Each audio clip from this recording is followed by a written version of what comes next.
आप देख रहे हैं सौगंध टीवी, सौगंध वतन की।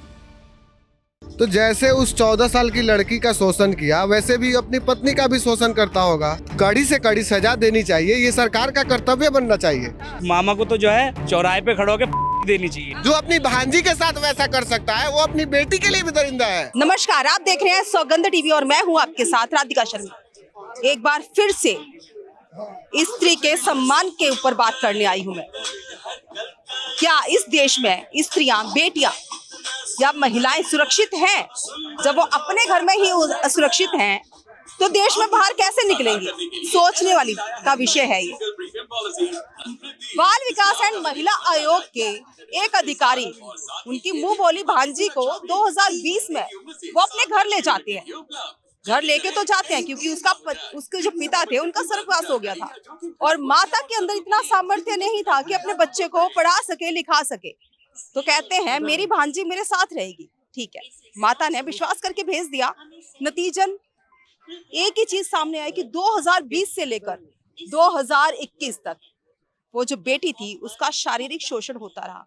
साथ साथ में नहीं कहने वाली बात है, उस बेटी का जो है एबॉर्शन भी कराया गया, जिसमें कि उस अधिकारी की जो पत्नी है वो भी शामिल थी और बेटा भी शामिल था। तो आइए जान लेते हैं, चर्चा कर लेते हैं, क्या आज भी बेटियों को अपने सम्मान के लिए लड़ना ही पड़ेगा अपने ही देश में? कितनी सुरक्षित है बेटियां इस देश में? आइए चर्चा कर लेते हैं। क्या कहना चाहेंगे? उसका जांच होना चाहिए, ठीक है। उसका जांच होने के बाद सच्चाई सामने, पूरे जनता के सामने, पूरे देश के सामने आना चाहिए कि क्या सही है और क्या गलत है। क्या वजह रही होगी कि एक पत्नी ने उसका सहयोग किया, एबॉर्शन की जरूरत पड़ी, दवाइयों की जरूरत पड़ी, अपने बेटे से मंगवा के दी गई उस बच्चे के लिए। 14 साल की लड़की थी, उम्र भी बता देती हूं। तो जैसे उस 14 साल की लड़की का शोषण किया, वैसे भी अपनी पत्नी का भी शोषण करता होगा। पत्नी भी मजबूरी में आके हस्बैंड का सपोर्ट की होगी। अच्छा। इसके वजह से पत्नी भी मजबूर है अपने सुहाग को बचाने के लिए। तो क्या लगता है, ऐसे सुहाग को बचाना चाहिए? नहीं बचाना चाहिए। तो इसी पे तो जांच होना चाहिए। हाँ। और क्या वजह रही कि जो पत्नी चुप्पी साध के बैठी रही, साथ देती रही? दूसरी तरफ 2021 से वो बिटिया अपने घर गई हो, लेकिन उसकी माता को नहीं पता कि उस बच्चे के साथ क्या हुआ है। क्या लगता है कि माता को कहीं अंदेशा होगा, वो भी चुप रह गई होगी?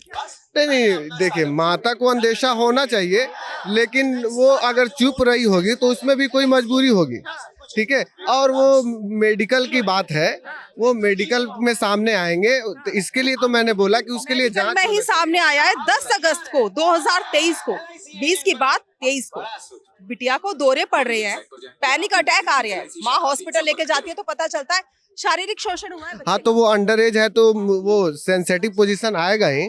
तो इसके लिए जांच होना चाहिए। अच्छे तरीके से सरकार का ये कर्तव्य बनता है कि जांच कराए और जो भी दोषी करार पाते हैं उनको सख्त से सख्त सजा देनी चाहिए, क्योंकि वो बच्ची जो है अंडर एज है।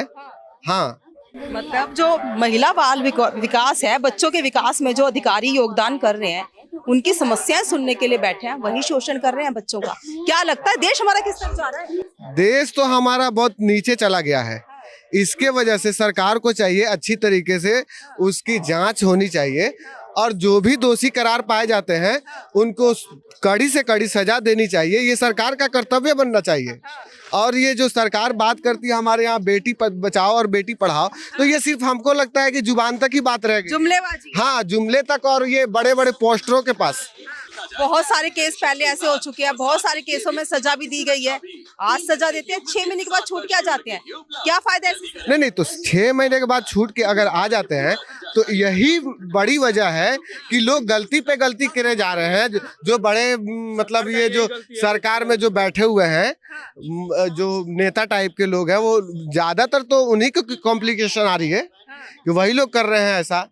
अगर इसी सजा को अगर हम बढ़ा देते हैं, ज़्यादा जो ओरिजिनल इसकी सज़ा होती है, जैसे कि उम्र कैद है, जैसे कि इसका जो भी सज़ा मुकर्रर है, वो हम जितने भी दोषी करार पाए गए हैं इसके पहले भी, अगर वैसे ही इनके साथ किया जाता तो बहुत ज़्यादा ये परेशानी का सामना हमको करना ही नहीं पड़ता। और ना ही बेटी बचाओ बेटी पढ़ाओ के नारे देने पड़ते।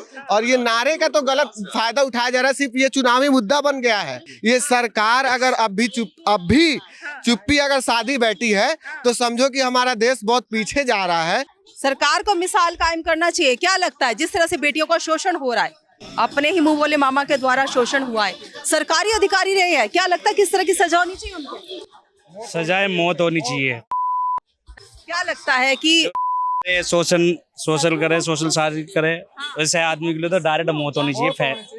डायरेक्ट कैसा लगता है जब एक माँ अपने बच्चे को अपने मुंह बोले भाई के पास भेजती है और वहां से 1 साल के बाद पता चले 2020 की घटना है, लॉकडाउन की, 2023 10 अगस्त को लड़की को उनकी को दौरे पड़ते हैं तो पता चलता है पैनिक अटैक है, लड़की डरी है, सहमी है। क्या भविष्य होगा ऐसे बच्चे का जिसके साथ 14 साल की उम्र में इस तरह के जो अपराध है वो हो रहा है? देखो जी, ये तो गलत बात है, क्योंकि पहली बात तो अपने बच्चों को किसी के पास छोड़ना चाहिए, क्योंकि आजकल का माहौल ठीक नहीं है, चाहे बेशक सगा भाई क्यों ना हो, और खास करके बेटियों को।